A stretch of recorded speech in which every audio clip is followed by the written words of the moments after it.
Cricket की pitch पर clean bowled करने के माहिर सियासत की पिच पर क्लीन बोल्ड होने की कगार पर खड़े दिखाई दे रहे हैं। मैं बात कर रहा हूं पाकिस्तान के वजीर आजम इमरान खान नियाजी की, जो अपने ही देश में चौतरफा घिर चुके हैं। ऐसे में पाकिस्तान का विपक्ष भारत और प्रधानमंत्री मोदी के नाम से तौबा तौबा कर रहा है। तबाही है तबाही। इसको लेकर मचा बवाल तो मैं लेकर आया देश का सवाल। नमस्ते, शाम के 7 बज चुके हैं। मैं हूं मनीष अवस्थी, हाजिर हूं आपका अपना पसंदीदा डिबेट शो देश का सवाल लेकर। पाकिस्तान में इमरान सरकार के खिलाफ विपक्ष ने अपना विरोध और तेज कर दिया है। पाकिस्तान की इमरान खान सरकार के खिलाफ विपक्षी दलों ने रविवार को एक बड़ी जनसभा की, जिसमें 10,000 से ज्यादा लोग शामिल हुए।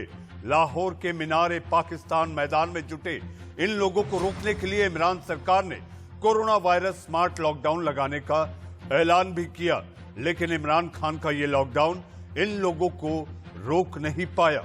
इमरान सरकार के खिलाफ प्रदर्शन कर रहे इन विपक्षी दलों की मांग है कि पाकिस्तान में इमरान सरकार को बर्खास्त किया जाए और वहां फिर एक बार दोबारा चुनाव कराए जाएं। और अब इससे जुड़ी बड़ी खबर आ रही है। जी हां, बड़ी खबर देश का सवाल में। जी हां, पाकिस्तान से आ रही है बड़ी खबर। विपक्ष ने की इस्लामाबाद कूच की तैयारी। अगले महीने इस्लामाबाद कूच करेगा पीडीएम, यानी कि पाकिस्तान डेमोक्रेटिक फ्रंट। 10,000 लोग इस्लामाबाद की तरफ कूच करेंगे। पाकिस्तान में 11 दल है शामिल। पीडीएम यानी कि पीडीएम पाकिस्तान डेमोक्रेटिक फ्रंट में 11 दल मिलकर ये समूह बनाया है। इमरान खान के खिलाफ संघर्ष क्या कामयाब हो पाएगा? जी हां, ये सवाल है। इमरान खान के खिलाफ संघर्ष क्या कामयाब होगा? जी हां, विपक्ष के हिसाब मीनारे पाकिस्तान के साए में एक नई तारीख रकम की है। शाबाश लाहौर, शाबाश।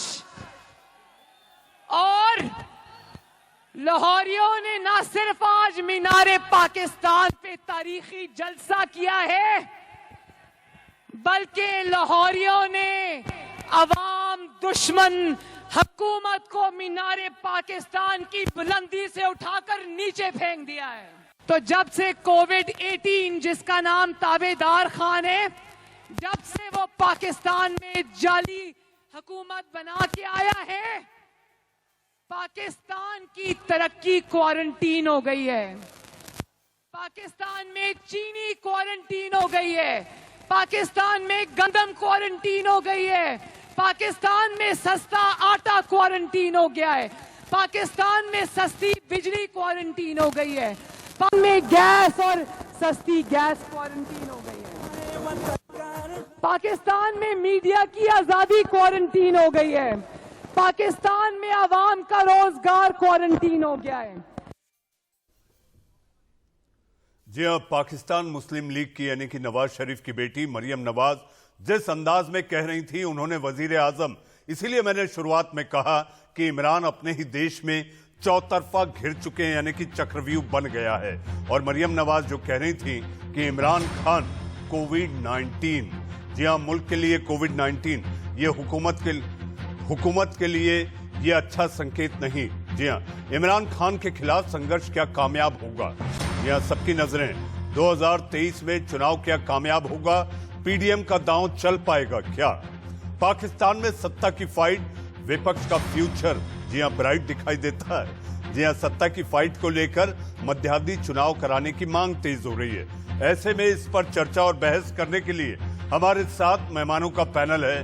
पैनल में पाकिस्तान से भी मेहमान जुड़ेंगे, लंदन से भी मेहमान जुड़ेंगे।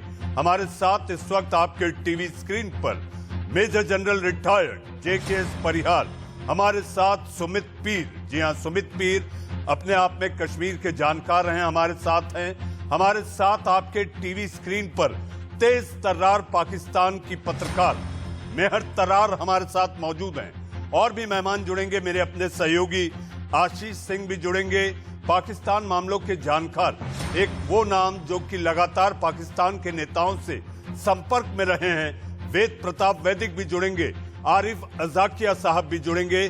तो मेहर, सबसे पहले आपके पास आऊंगा, आपका देश का सवाल में बहुत बहुत स्वागत है। मेहर, पाकिस्तान में ये क्या हो रहा है? पाकिस्तान में तबाही है, तबाही। वजीर आजम की कुर्सी खतरे में। जी, thank you for inviting me to the show. अब मसला ये है कि अगर मैं आपसे कोई बात करूंगी तो प्लीज उसमें ना, तो क्योंकि आपके मुल्क का तो मसला है नहीं, तो पाकिस्तान इंडिया की लड़ाई तो है नहीं, तो इसलिए मुझे बात करने का मौका दीजिएगा। और अगर मुझे बुलाया है तो समझिएगा कि मैं जो बात आपसे कर रही हूँ मैं सच्चाई की बेसिस पे कर रही हूँ, ये नहीं कह रही कि कहानी। क्योंकि आप लोगों का ये है कि आप ऑब्वियसली आप ट्विटर पे पाकिस्तानी न्यूज को फॉलो करते हैं, या उसके बाद शायद कभी कभार को टॉक शो देख लेते हो, तो उससे पूरी पिक्चर तो आप लोगों को कभी भी नहीं पता चलेगी कि ये हकीकत में ये हो रहा है। मैं तो इस शहर में रहती हूँ जिसमें ये जलसा हुआ है। मैं उन लोगों को जानती हूँ जो लीडर्स को जानती हूँ। I speak to these people. इनके इर्द गिर्द काम करने वाले लोग जो हैं, इनके जो सपोर्टर्स हैं, इनके जो वर्कर्स हैं, डिफरेंट पार्टीज के लोगों को हम तो पर्सनली इन लोगों को जानते हैं। बिल्कुल ऐसा कुछ भी नहीं है। कोई तबाही इन द सेंस के पॉलिटिकल सेंस में कोई तबाही नहीं है। इमरान खान साहब अपना काम कर रहे हैं। मुल्क के हालात अच्छे नहीं है सर्टेन एस्पेक्ट्स में, जैसे कि दुनिया में बहुत सारे मुल्कों के हालात अच्छे नहीं है कोरोना वायरस के साल में। अनलाइक योर कंट्री जहाँ पे कांग्रेस 2014 में भी और 2019 में भी ऑलमोस्ट लाइक वाइप आउट हो गई इलेक्शंस में, लेकिन राहुल गांधी और सोनिया गांधी और उनके जो बाकी बड़े लीडर्स हैं, उनमें से कोई भी सामने आके किसी ने ये नहीं कहा कि हमने ये इलेक्शन एक्सेप्ट नहीं करना, या इस इलेक्शन में कोई धांधली हुई या यहाँ पे कोई चीटिंग हुई तो मैं आपका लोगों का मैंडेट एक्सेप्ट नहीं करना। उन्होंने अपनी शिकस्त कबूल की और उन्होंने आगे बढ़ने का फैसला किया। अनफॉर्चुनेटली पाकिस्तान में क्योंकि मार्शल लॉज भी आए हैं, पाकिस्तान में गवर्नमेंट को पूरा भी नहीं किया काम करने दिया गया, ऐसा भी हुआ है। प्राइम मिनिस्टर्स के डिसमिसल्स भी हुए, तो इसकी वजह से ये बड़ा बस एक कन्वीनियंट हो गया है कि हर इलेक्शन के बाद जो हार जाता है या जिनके कम वोट्स होते हैं वो कहते हैं कि दूसरी पार्टी ने, जो जीतने वाली पार्टी है उसने उसके लिए या उसके की है रेगिंग की है। जी मेहर, देश का सवाल में रहम नजर करिएगा। मैं आपसे जो इस समय पूछना चाहता हूं वो ये कि विपक्ष की एकता के सामने 27 महीने पुरानी इमरान खान नियाजी की सरकार थर्राई हुई नजर आ रही है। नहीं जी, बिल्कुल ऐसा कुछ भी नहीं है, क्योंकि उनके सारे मिनिस्टर्स, कल वो इमरान खान साहब की तस्वीर भी आई थी। इंसिडेंटली उनका नाम इमरान खान नियाजी है। उनको इमरान खान के तौर पे पाकिस्तान में या दुनिया के किसी जगह पे जाना जाता है, या पीडीएम वाले उनको इमरान नियाजी कहते हैं या इंडियन इमरान नियाजी कहते हैं। ये बड़ी इंटरेस्टिंग बात है कि आप लोग वही वो बातें वो करते हैं, हम लोगों ने जो वीडियो देखे वो पकड़ लेते, आप लोग वो पकड़ लेते नहीं, तो जो प्राइम मिनिस्टर ऑफिस से जो चीजें निकलती हैं, जो उनके मिनिस्टर होते हैं, जो तस्वीरें और जो विजुअल्स जो वीडियो आए हैं उसके तहत तो हमने यहाँ पर ये भी सुना है गो बैक नियाजी, सेना और पुलिस आमने सामने। मेहर, मैं आपके पास आऊंगा, आप थोड़ा सा विश्राम करें। मेहर, मैं आपके पास आ रहा हूं। मेरे साथ और भी मेहमान है इस बहस में, आप भी बनी रहें मेरे साथ। मेरे अपने सहयोगी आशीष सिंह भी जुड़ेंगे थोड़ी देर में। मेरे साथ जेके परिहार, रिटायर्ड मेजर जनरल, भारतीय सेना के साथ हैं। जनरल साहब, इस समय पाकिस्तान मुल्क, जी हां, वहां की हुकूमत डगमगाती दिखाई दे रही है, तानाशाही दिख रही है, और तानाशाही के साथ सारा विपक्ष एक हो गया है। 11 दल मिलकर जिसका नेतृत्व और अगुवाई फजलुर रहमान कर रहे हैं, मार्च की बात कर रहे हैं। जनरल साहब, जो अपने देश में बात होती है पद यात्रा की, वहां पर इस्लामाबाद कूच करने और मार्च करने की बात हो रही है। जनरल साहब, क्या लगता है आपको, आपकी नजर में पाकिस्तान के हालात तबाही है, तबाही? पाकिस्तान में हालात ठीक नहीं है, इसमें कोई दो राय नहीं है। मगर मैं आपसे एक बात स्पष्ट कहना चाहूंगा कि हमें 18 जनवरी के चुनाव के रिजल्ट्स अगर आप देखेंगे तो 272 सीटों में इमरान खान साहब को 112 मिली थी, पीपीपी को 42 और नवाज शरीफ की पार्टी को 61 मिली थी। 141 सीटें पंजाब से आती है, 61 सीटें सिंध से आती हैं। मगर इस बार चुनाव में आर्मी ने जिस तरह से रिगिंग करी थी, इलेक्शन के पहले लोगों को उन्होंने डिस्क्वालीफाई किया, वोट काउंटिंग में गड़बड़ करी, तो उस वजह से पंजाब में भी नवाज शरीफ की पार्टी को सिर्फ भारत से लगे बॉर्डर पे ही जीत मिली है। इसी तरह से कराची वगैरह में पीपीपी हार गई। तो इनके लिए ये डू एंड डाई का मैटर है। मगर मैं आपको स्पष्ट बता दूं कि आर्मी के खिलाफ इन्होंने जो मोर्चा खोला है, उस वजह से इमरान खान को बहुत सपोर्ट मिल रहा है और इमरान खान का जाना इतना आसान नहीं होगा। और अगर आर्मी उनको छोड़ेगी भी तो शेख रशीद या एसएम कुरैशी साहब जो उनके वही प्रधानमंत्री बनेंगे। अपोजिशन को कोई मौका मिलना नहीं है, ना नवाज शरीफ को ना जरदारी साहब की पार्टी को। जी हाँ जनरल साहब, लेकिन जो हालात हैं, विपक्ष जिस अंदाज में एकजुट होकर इकट्ठा होकर जो दबाव बना रहा है, ये अपने आप में इमरान खान के लिए रातों की नींद उड़ाने वाली जैसी स्थिति है। बेशक बिल्कुल है। और इमरान खान अगर अकेले होते या सारा आंदोलन अगर इमरान खान के खिलाफ होता तो अभी तक तो ये चले गए होते। पर क्योंकि नवाज शरीफ ने जो चाल चली है कि जिसमें उन्होंने जनरल बाजवा को इन्वॉल्व कर लिया है, उस वजह से जो है ये जो उनका जो तुरप का इक्का उल्टा भी गिरता मुझे दिखाई दे सकता है। तो ये सारे 31 दिसंबर को रिजाइन कर देंगे, उसके बावजूद भी इमरान खान रिजाइन नहीं करेंगे। इमरान खान तभी हटेंगे जब आर्मी उनको हटाएगी, तब तक वो बैठे रहेंगे। और आर्मी को पता है कि आज की डेट में पाकिस्तान कंगाल हो रहा है, आर्थिक स्थिति ठीक नहीं है, कोविड का उसका मैनेजमेंट हुआ नहीं है, सीपीएसई की वजह से चाइना ने पूरा कैप्चर कर लिया है उनका फाइनेंस से, वो आर्मी के साथ कमीशन बना लिया है। तो ऐसे में अगर परेशानियां उठानी है तो इमरान खान को उठा के बदनाम होने दीजिए। मैं आर्मी का जनरल क्यों अपने सिर पे परेशानी लूं? तो ये पपेट वो बिठा के सारा पूरा कचरा होने तक इमरान खान को टॉलरेट करेंगे। उसके बाद में फिर जब लगेगा कि अब ये नहीं हो सकता, तब वो अपना ही कोई आदमी बिठाएंगे। ये फजलुर रहमान या मरियम नवाज या जो जरदारी भुट्टो के जो बेटे हैं, इनको कुछ नहीं मिलने वाला, मैं आपको स्पष्ट बता दूं। जी हाँ, हमारे साथ मेरे अपने सहयोगी जी हाँ Ashish Singh strategic affair editor हैं और रक्षा मामलों के जानकार भी, जो लगातार भारत के डिफेंस को काफी करीब से देखते हैं। आशीष, इस समय हमारी सीमा से सटे मुल्क पाकिस्तान में जिस तरह से तबाही दिखाई दे रही है, जनरल साहब को आपने सुना। और आशीष, जब हम आज दिन में इस बहस को लेकर चर्चा कर रहे थे तो आपने कहा था कि आईएसआई और सेना की खुरापात नहीं है ये, क्योंकि नवाज शरीफ खुद अपने आप में बाजवा पे टारगेट कर रहे हैं।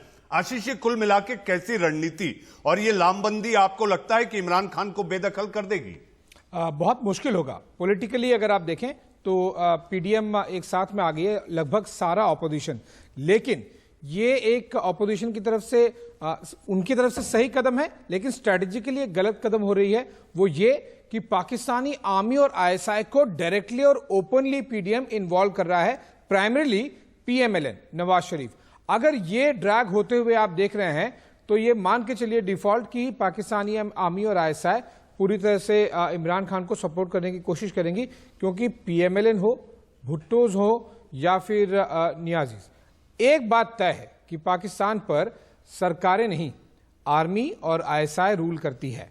तो ये जब आप पोल खुलते हुए देखिएगी आर्मी और आईएसआई, और इसीलिए आपको दिखाई देगा कि अब वो धीरे धीरे इमरान खान की तरफ काफी सपोर्ट वाली, जहां पीएमएलएन मीटिंग कर रही है, पीडीएम पूरी तरह से मीटिंग कर रहे हैं।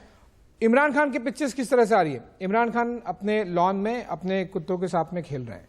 ये कोई हम नहीं कह रहे हैं, ये उनके ऑफिशियल फोटोग्राफ्स हैं। मैं 24 घंटे पुराने फोटोग्राफ्स की बात कर रहा हूं। इस तरह से ये, क्योंकि उन्हें पता है कि पीटीआई को कुछ नहीं होगा, आर्मी और आईएसआई साथ में है, और आर्मी और आईएसआई साथ में रहेगी तो पाकिस्तान में किसी को कुछ नहीं होगा, और जिसके साथ में नहीं रहेगी उसका काफी कुछ हो जाएगा। लेकिन आशीष, इस तरह से यह भी कहा जा रहा था कि ये जो 11 विपक्षी दल हैं, जब ये एकजुट हुए सितंबर में, तब ये माना जा रहा था कि ये खुरापात आईएसआई और सेना की भी हो सकती है इमरान खान को अदबस्त करने के लिए, नकेल कसने के लिए। अगर इमरान खान, पीटीआई, बाकी लीडर्स नहीं माने तो फिर नकेल कस दी जाती है पाकिस्तानी आर्मी और आईएसआई द्वारा। लेकिन क्या ये जो आगाज हुआ है ये अंजाम तक पहुंचेगा, ये आर्मी और आईएसआई ही तय करेंगी। ये वहां पर पीडीएम और पीटीआई नहीं तय कर पाएंगी। अब अंजाम तक दिखना बहुत मुश्किल होगा, वो इसलिए क्योंकि ओपनली अब आर्मी और आईएसआई को नवाज शरीफ और उनकी पार्टी डायरेक्टली क्लेम कर रही हैं कि ये इंटरफेयर कर रही हैं। और नवाज शरीफ की पार्टी को तो बिल्कुल भी आर्मी और आईएसआई एटलीस्ट नियर फ्यूचर में मुझे नहीं दिखता कि वो आने देंगे, क्योंकि वो इलेक्शन से पहले से भी उन्हें डायरेक्टली ब्लेम करते रही हैं डायरेक्ट इलेक्टोरल इंटरफेरेंस में। जी, हमारे साथ नए मेहमान जी हाँ आरिफ अजाकिया साहब भी जुड़ चुके हैं। मेहर, मैं आपके पास आऊंगा, चूंकि ये बहस का पहला दौर है यानी कि पहला राउंड है, तो इसमें सारे मेहमानों को तारुफ कर उनकी अपनी राय रखना जरूरी हो जाता है। आरिफ साहब, आपका बहुत बहुत इस्तकबाल और आपका स्वागत है। आरिफ साहब, इमरान खान घिर चुके हैं, जिस तरह से विपक्ष का आंदोलन तेज होता दिख रहा है, आपको लगता है कि इमरान खान की कुर्सी अब खतरे में दिखाई देती है? आरिफ साहब। साहब से सहमत हूं कि पाकिस्तान में इमरान खान उस वक्त तक मजबूत है जब तक आर्मी और आईएसआई इमरान खान के साथ हैं। बात दरअसल ये है कि मेहर ने अभी कहा कि इंडिया में सोनिया गांधी और राहुल गांधी नई शोर मचा रहे और इलेक्शन के ऊपर, तो मैं ये कहूंगा कि पाकिस्तान में तो इलेक्शन हुए ही नहीं है। पाकिस्तान में तो सिलेक्शन हुआ है। It is totally rigged elections, hijacked elections. और जहां तक आपने बात की कि ये जो पीटीएम का मोर्चा है, तो पीटीएम के मोर्चे को एक तरफ रखें, पाकिस्तान में आम आवाम इमरान खान और आर्मी से तंग है। It's not Imran Khan, it is Pakistan army that is ruling today Pakistan. Pakistan का एक एक corporation headed by Pakistan retired general और सर्विंग जनरल, पाकिस्तान के एक एक चीज आर्मी के रूल में है। कल से इन्होंने, परसों से ग्वादर को फेंसिंग लगा के चाइना के हवाले कर दिया है, सिंध के जजीरे चाइना के हवाले कर दिए हैं, चाइना के आगे पूरा मुल्क बेच के रख दिया है। सऊदी अरब ने $2 बिलियन मांगे तो चाइना से जाके भीख लेके आए हैं कल $1.5 बिलियन। ये पाकिस्तान आर्मी ने पाकिस्तान का बेड़ा गर्क करके रख दिया है। पाकिस्तान में अवाम के पास इन्फ्लेशन नाम की चीज रह गई है, बेरोजगारी रह गई है। पाकिस्तान में अवाम के पास दुनिया में कुछ भी नहीं है। अवाम तंग है आर्मी से। इमरान खान की तो कोई हैसियत ही नहीं है, वो जनरल बाजवा का चपड़ासी है, नथिंग मोर देन दैट। अगर कहीं से भीख मांगनी होती है तो इमरान खान को भेजा जाता है या शाह महमूद कुरैशी को भेजा जाता है। मजे से रूल कर रहे हैं ये बाजवा साहब। फॉरेन डेलीगेट आते हैं तो बाजवा से मिलते हैं। ये किस किस्म की डेमोक्रेसी है पाकिस्तान में? ये इमरान खान का रूल नहीं है। इमरान खान, मैं एग्रीड हूं तमाम लोगों से, उस वक्त तक स्ट्रांग है जब तक आर्मी चाहेगी, और आर्मी के पास इससे बेटर पपिट अवेलेबल नहीं है। ये इमरान खान है जो चुपचाप सर झुका है, आर्मी की हर बात पे चल रहा है। अदरवाइज इमरान खान की कैबिनेट 70% वही है जो मुशर्रफ की कैबिनेट थी। ये पाकिस्तान मिलिट्री गवर्नमेंट है, इमरान खान की गवर्नमेंट नहीं है। पाकिस्तान के अवाम तंग है इस गवर्नमेंट से। सिंधियों को अपने जजीरों पे जाना अलाउड नहीं है, बलोचों को अपने इलाके ग्वादर में जाना अलाउड नहीं है। Pakhtun leader elected representative Mohsin Dawar अपनी कंस्टिट्यूएंसी से उठा लिए जाते हैं। पाकिस्तान में मिसिंग पर्सन की लिस्टें हैं। इस्लामाबाद प्रेस क्लब, आरिफ साहब, प्रेस क्लब, आरिफ साहब, मेहर बेचैन हो रही है। आरिफ साहब, आप इतने सवाल दाग दिए, मेहर बेचैन हो रही हैं। मेहर के अपने जवाब है। मेहर, आपने अगर आरिफ अजाकिया साहब को सुना होगा तो पाकिस्तान मुल्क यानी हुकूमत पाकिस्तान इस समय बिल्कुल घबराई हुई है। इमरान खान के पास आम जनता यानी कि अवाम के पास जाकर कुछ कहने के लिए नहीं है कि आखिर वो उन्होंने मुल्क के लिए, मुल्क की हिमायती के तौर पर उन्होंने मुल्क की बेहतरी के लिए किया क्या। और आप कह रही हैं कि इमरान खान बिल्कुल महफूज हैं और उनकी सत्ता पर कोई संकट नहीं है। मेहर, नहीं, मैं झूठ बोल रही हूँ। आप 5 इंडियंस बैठ के यहाँ पे फैसला कर रहे हैं। आप सच बोल रहे हैं। मैं जिस मुल्क में रहती हूँ, जहाँ पे मेरा सब कुछ है, जहाँ पे मेरा घर है, जहाँ पे मेरी फैमिली है, मैं झूठ बोल रही हूँ। आप लोग सच बोल रहे हैं। आप इंडिया में बैठ के, आपके पास सारी इंफॉर्मेशन है। हम लोग झूठ बोल रहे हैं क्योंकि हमें तो आपके मुल्क की इकोनॉमी के क्या हालात है, क्या मैं उस पर तबसरा कर रही हूँ? आपके मुल्क में इस वक्त फार्मर्स जो प्रोटेस्ट कर रहे हैं, मैं उस पे बोल रही हूँ। नहीं, लेकिन हमारे यहाँ की मजबूत सरकार है। मेहर,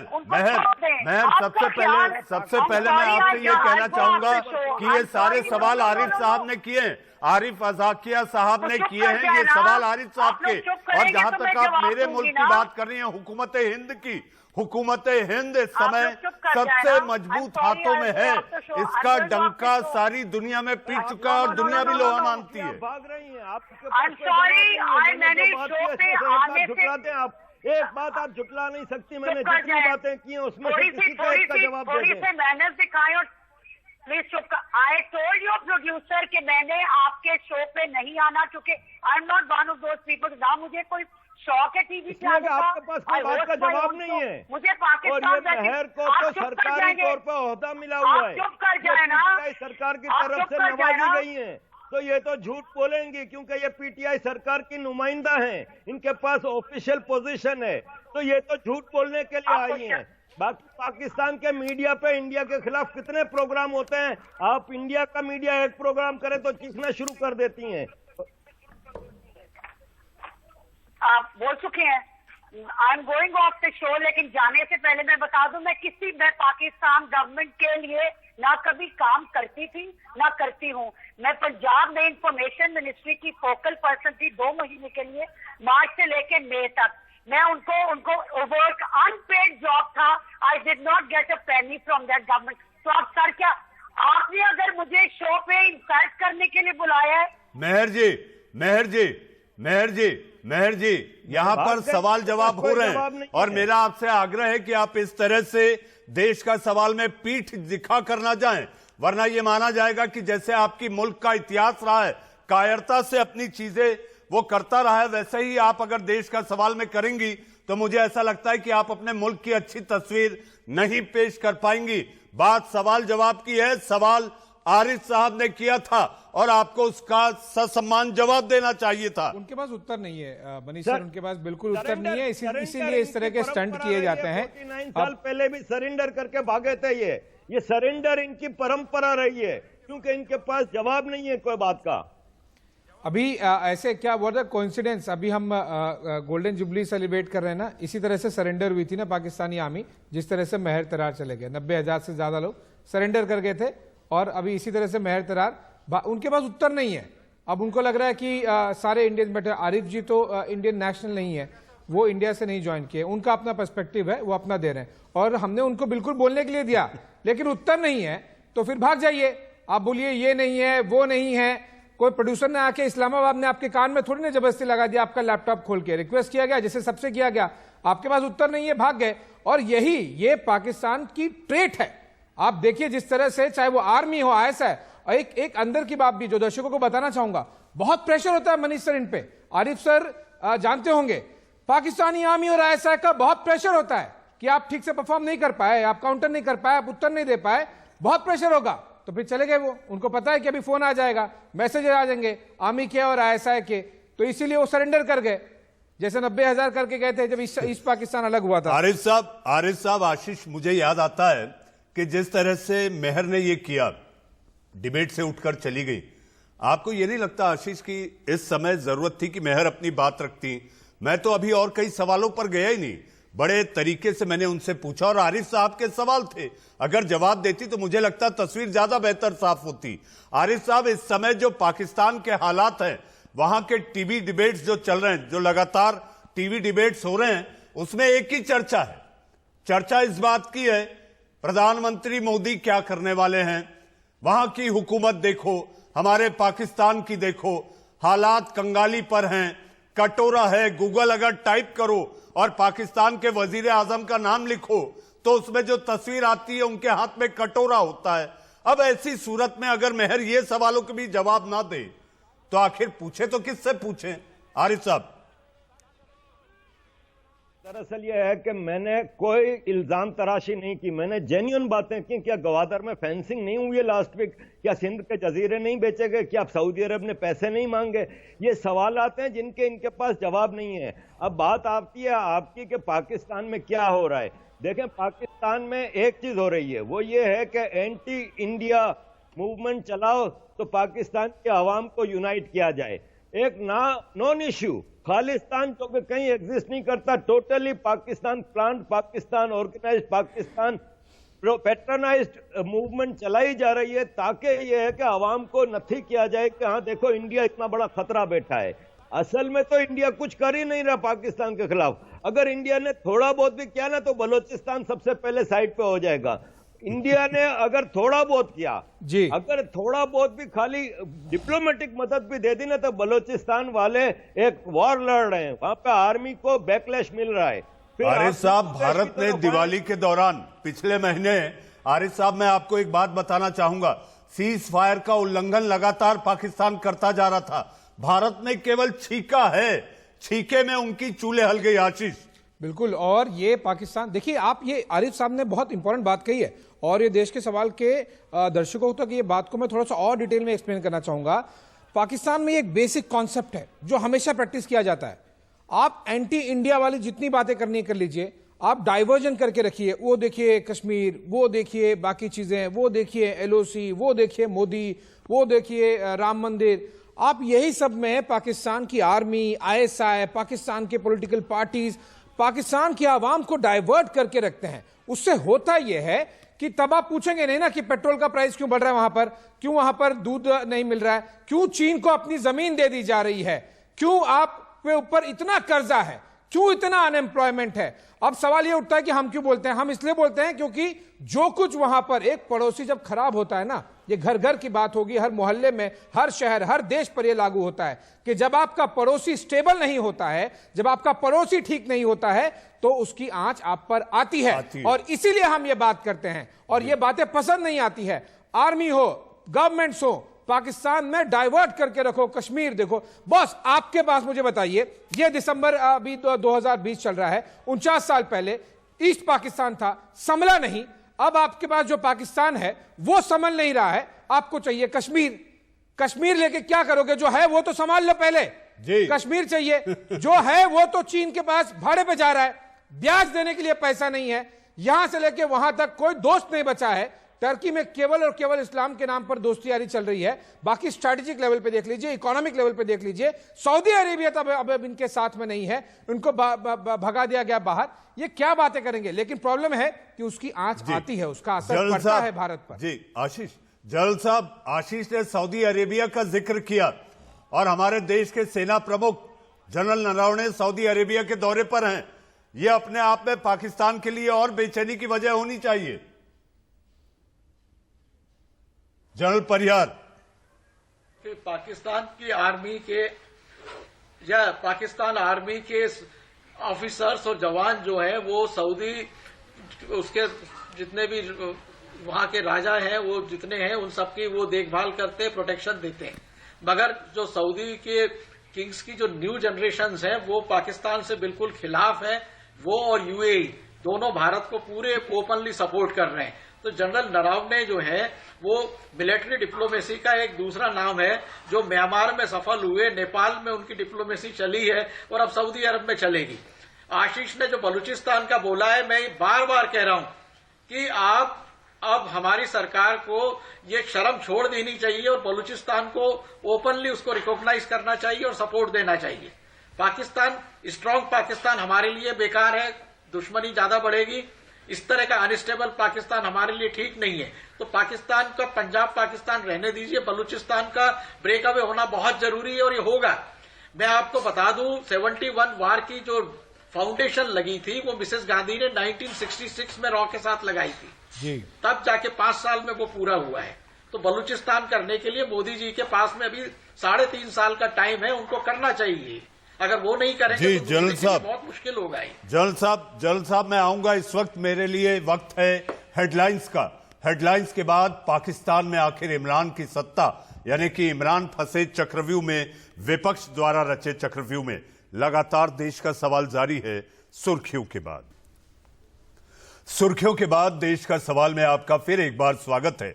हमारे साथ पाकिस्तान में मचे बवाल को लेकर आज के इस देश का सवाल में मेहमान भी जुड़े हुए हैं। हमारे साथ मेजर जनरल JKS परिहार, जी हां, पाकिस्तान के वरिष्ठ पत्रकार आरिफ अजाकिया साहब, मेरे साथ मेरे अपने आशीष सिंह और सुमित पीर हमारे साथ हैं। आरिफ साहब मैं आऊंगा आपके पास, सुमित पीर मैं आपके पास आता हूं। गिलगिट बाल्टिस्तान के लोग भी इमरान से नाराज। भारत का संकल्प है, दृढ़ संकल्प है, भारत प्रतिबद्ध है, गिलगिट बाल्टिस्तान हमारा होगा।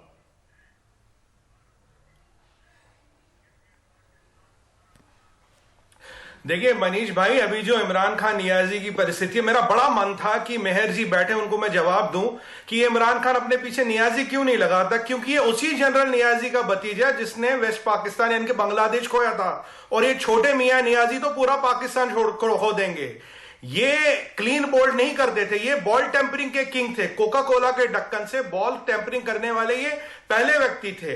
और जब ही आपकी बार ये गिलगित बाल्टिस्तान गए तो इसको गो बैक नियाजी बोला था, क्योंकि वहां के जो गवर्नर है फयाज साहब, उन्होंने भी जाते जाते बोला था तुमने इस्लाम और मुसलमान को चाइना के हाथों भेजा, ये इस पर आरोप लगाया है। सुमित पीर, आप भी इस बहस में थे जब मैंने गो बैक नियाजी की बात की, तो ये तो उठ के मेहर तरारी चली गई।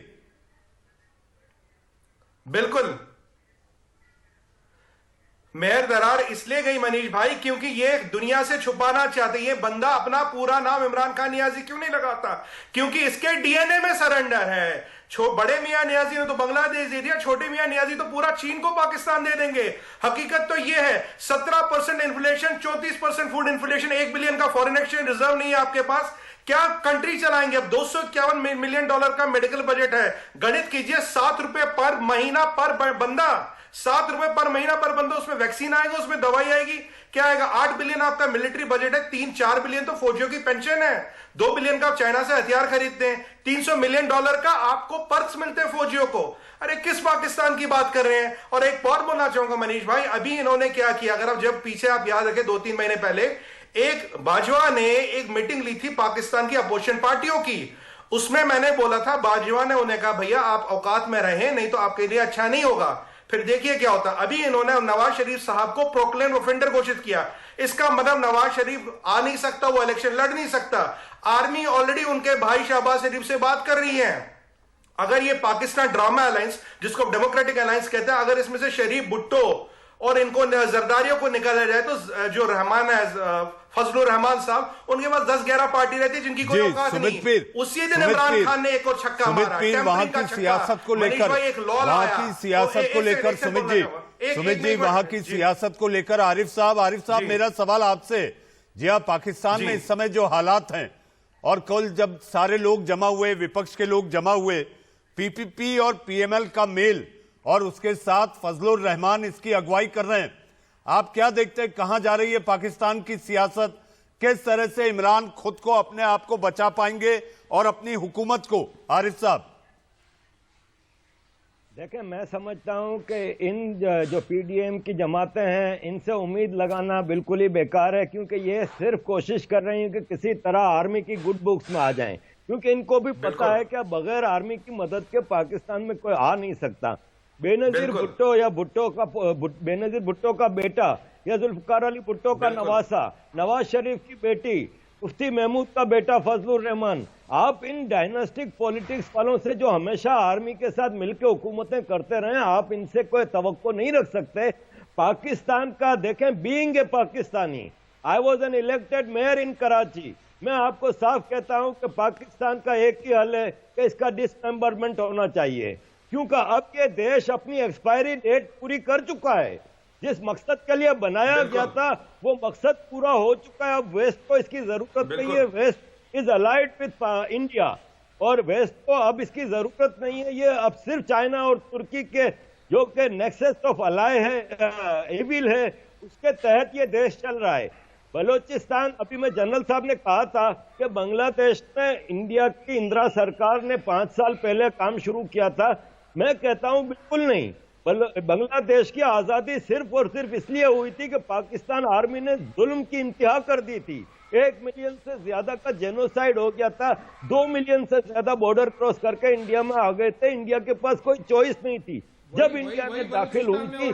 आज इंडिया की जरूरत, मैं कहता हूं इंडिया के लिए जरूरी है कि इंडिया पाकिस्तान आरिफ साहब मेरा आपसे सवाल है कि जिस तरह से कल सारे विपक्ष ने एक सुर में कहा है, एक आवाज में कहा है कि सारे सांसद विपक्ष के, यानी कि 11 दल मिलकर जो समूह बनाए हैं पीडीएम के, सारे सांसद इस्तीफा देंगे, तो क्या इमरान खान अपदस्थ हो जाएंगे, आपको लगता है? नहीं, देखे, मैं समझता हूं कि इमरान खान सरवाइव कर जाएगा, चाहे ये इस्तीफा दे दे। अव्वल तो इनका इस्तीफा भी सारे मिलके नहीं दे सकते। मौलाना फजलुर रहमान की पार्टी के आधे लोगों ने मना कर दिया है कि हम नहीं देंगे इस्तीफा।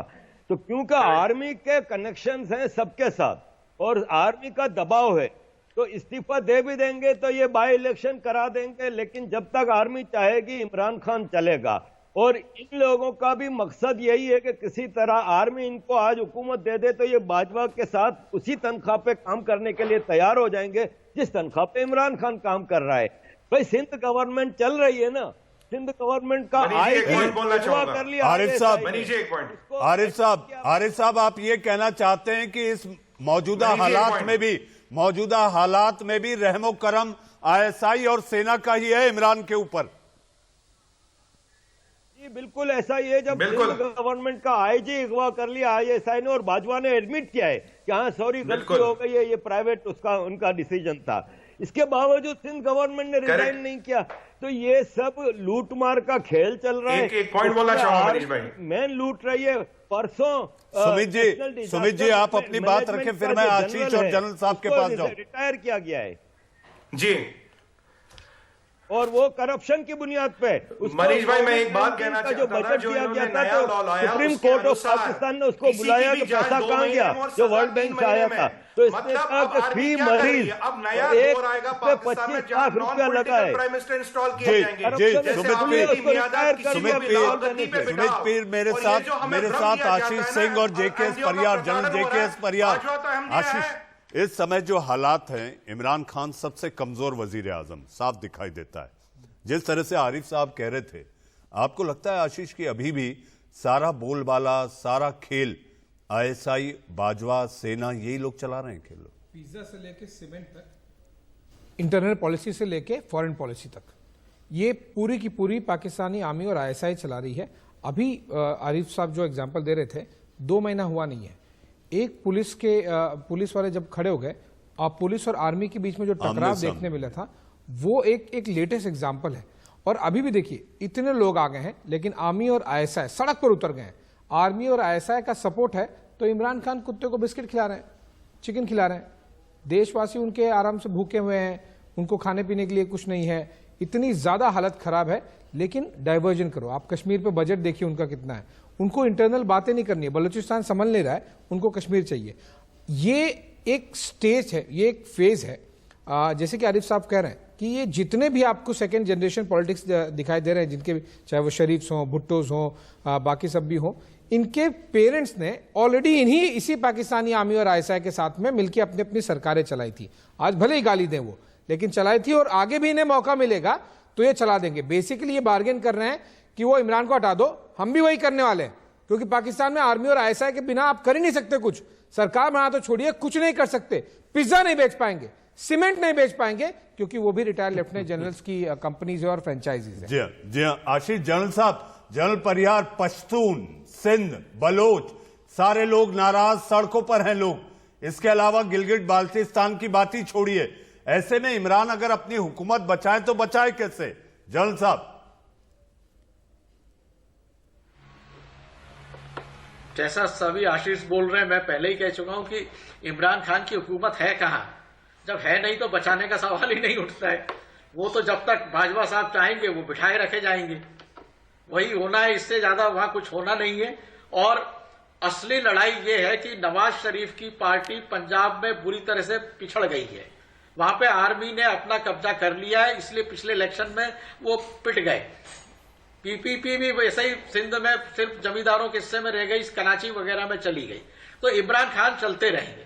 और मैं अपना जो मैंने कहा था कि 66 से शुरू हुआ था, उस पर मैं एक थोड़ा एक्सप्लेनेशन देना चाहूंगा कि 1966 फरवरी में मुजीबुर रहमान और बाकी पाकिस्तान और ईस्ट पाकिस्तान के लीडर्स ने अयूब खान के खिलाफ आंदोलन शुरू किए थे। वहां से ये चला है और 1954 से चल रहा था। अनरेस्ट डेफिनेटली याहिया खान ने किया, टिक्का खान ने किया, मगर उसको मॉनिटर हमने किया है। और जब लोहा गर्म था तो हमने उसमें अटैक किया। और यही मैं चाहता हूं कि लोहा गर्म है, बलूचिस्तान पे आप अटैक करिए। तो शुरुआत हमेशा उनके आर्मी ने ही की है, आर्मी ने ही बांग्लादेश बनाया है। बलूचिस्तान भी आर्मी ही बनवा रही है। जिस तरह से वहां पे उन्होंने एक डिवीजन लगा दिया है चाइना के सपोर्ट के लिए, वो तो आर्मी का ही वो है। तो अब उसका मुकाबला वो बलूचिस्तान वाले कर रहे हैं, ऐसे ही सिंध भी खड़े होंगे। और हम क्यों चुपचाप बैठे, हम क्यों संत बन के बैठे जी? अब लोहा गर्म है, हम करें अपना काम जी। जनरल साहब मैं बहस के आखिरी पड़ाव पे हूं। आरिफ साहब, हमारे जनरल, जी हाँ, भारत मां की सेवा करने वाले भारतीय सेना के रिटायर्ड मेजर जनरल JKS परिहार साहब ने जो कहा, आपको लगता है इस वक्त पाकिस्तान को एक छोटा सा ट्रेलर देना जरूरी है, वो वैसे ही टूट जाएंगे? यह है कि जब पाकिस्तान ओपनली कश्मीर जो कि इंडिया का इंटीग्रल पार्ट है, उसके लिए ओपनली कहता है कि हम उसको सपोर्ट करेंगे, मिलिटेंसी कर रहे हैं, टेररिज्म कर रहे हैं। खालिस्तान एक नॉन एग्जिस्टेंट मूवमेंट है, इंडिया में कहीं नहीं है, उसको सपोर्ट कर रहे हैं। तो फिर आप तो ये जेन्युइन ग्रासरूट मूवमेंट्स हैं। बलोचिस्तान का मसला जेन्युइन है, पाकिस्तान हैज ऑक्यूपाइड बलोचिस्तान। सिंधु देश का मसला जेन्युइन है, कब्जे में है चाइना और पाकिस्तान के। इवन कराची म्युनिसिपल कॉरपोरेशन और वेस्ट मैनेजमेंट भी चाइना के हाथ में दिया हुआ इन्होंने। कराची पोर्ट खाली पंजाबी अपॉइंटेड लोग हैं, कोई सिंधी नहीं है, कोई और नहीं है। कराची पोर्ट, कराची, पूरा सिंध इन्होंने दिया हुआ है। तो अब जनरल साहब की बात से मैं बिल्कुल सहमत हूं कि ट्रेलर वेलर की जरूरत नहीं है, पूरा एक काम अब कर दें। आशीष, आपने जनरल परिहार, आपने आरिफ साहब को सुना। रणनीतिक तौर पर आपको क्या लगता है? आप डिफेंस कवर करते हैं हमारे देश में, आप बारीकी से एक एक चीज, आप सीमाओं पर जाकर आपने वहां से डिटेल्ड कवरेज और रिपोर्टिंग की है कई सालों से। आपको लगता है जनरल साहब जो कह रहे हैं कि बलोच को लेकर भारत खुले तौर पर सामने आ जाए? बिल्कुल, इसकी शुरुआत हुई है 15 अगस्त 3 साल पहले प्रधानमंत्री मोदी ने एक इंडिकेट किया था कि बलूचिस्तान के लोगों को उन्होंने धन्यवाद किया था, एक रेफरेंस था, वो शुरुआत थी, आगाज था। लेकिन काफ़ी कुछ करना बाकी है। लेकिन ध्यान रखिएगा, ये एक हमें it's easier said than done वाली बात होती है कि हम कह सकते हैं, हम ये एम कर सकते हैं, लेकिन जब भी आप बलूचिस्तान पे हाथ डालेंगे तो पाकिस्तान को खाली हराने वाली बात नहीं होगी, आपको चीन के साथ भी प्रिपेयर होना होगा। और ये तैयारी भी हमने अब पहली बार दिखा दी, पूरे वर्ल्ड को सरप्राइज कर दिया कि जिस तरह से इंडिया चीन के खिलाफ खड़ा हो गया। इससे पहले हुआ नहीं था कभी, डिप्लोमेसी से या फिर आंख बंद करके कारपेट के अंदर डाल दो, बातें छोड़ दो, आगे बढ़ जाओ, 2-4 किलोमीटर जमीन चली गई, कोई फर्क नहीं पड़ता, पहली बार खड़े हो गए। तो इसकी शुरुआत हो गई है, क्योंकि लार्जर गेम है, it's not just about Balochistan. आप बलूचिस्तान पे हाथ डालिए, आपको बीजिंग के साथ में टैकल करना होगा, और वो टैकल बहुत स्मार्टली, स्टेडीली आपको करने होगी, जिसकी शुरुआत हो चुकी है। जी हाँ, जी हाँ, देश का सवाल में आप लोग जुड़े। मेजर जनरल JKS परिहार, आरिफ अजाकिया साहब, आशीष सिंह और सुमित पीर। जाते जाते मैं इतना कहना चाहूंगा, जी हाँ, देश का सवाल में मेहर तरार मेहमान के रूप में आई, लेकिन जैसा कि सोचा गया था, जैसा कि हमने समझा था उनके बोलने के तेवर और अंदाज से, कि वो पूरी बहस में बहस नहीं कर पाएंगी। आखिर सवाल यही है कि आखिर पाकिस्तान का मुस्तकबिल कौन? ये इमरान खान नियाजी नहीं, ये जनरल बाजवा जाने। देश का सवाल में आज के लिए बस इतना ही। अब वक्त है एक छोटे से ब्रेक का।